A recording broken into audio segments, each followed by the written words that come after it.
The Talos Mistake by Leonora Venatus, Imperial Liaison to the Almeri Dominion. As citizens of the Empire, all are of course familiar with the deeds of Emperor Tiber Septim, but it is the Emperor's ascent to godhood as Talos that is the subject of this work. Until Tiber Septim's death, there had been but 8 divines: Akatosh, Dibella, Arche, Zenithar, Stendar, Mara, Kinnereth, and Julianos. These gods were, and are, worshipped throughout the Empire, and while some may have different names in the varying provinces, for example, Akatosh is known as Oriel to the Thalmor, and Arche is sometimes known as Arche, all are recognised and revered by all races and cultures of Tamriel. But when Tiber Septim passed to Aetherius, there came to be a 9th divine, Talos, also called Ysmir, the dragon of the north. The man who was so loved in life became worshipped in death.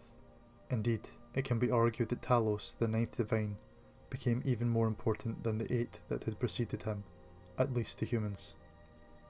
For he was a god who was once just a man, and through great deeds actually managed to ascend to godhood. And if one human could achieve such a feat, couldn't it be done again? Couldn't all humans aspire to achieve divinity?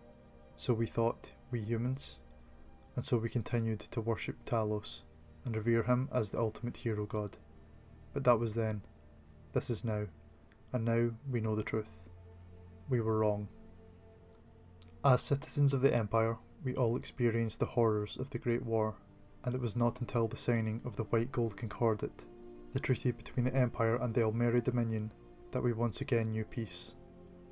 One of the most important stipulations of that treaty, as every Imperial citizen is well aware, is that Talos can no longer be worshipped as a god. This edict shook the very foundations of the Empire. There were those who rebelled against the law, indeed some still do. But the citizens of the Empire must know this: the Emperor did not agree to outlaw the worship of Talos because it was demanded by the Thalmor, the ruling body of the Almeri Dominion. The Emperor agreed to the outlaw of the worship of Talos because it was the right thing to do. Today, the Emperor, and indeed the Empire itself, recognises that allowing the worship of Talos was a mistake, for by doing so, by allowing the worship of Talos as a divine, the Empire actually did its people a great disservice, for this only succeeded in weakening the memory of the man Tiber Septim and his many extraordinary, though mortal, deeds, and pushing people away from the 8 divines, the true gods who deserve our love and reverence. And so, the Empire admits it was wrong. The Talos mistake will not be repeated. May we find centuries of peace and prosperity with our new Thalmor friends, and continue to share a spirituality that binds together all the cultures and races of Tamriel.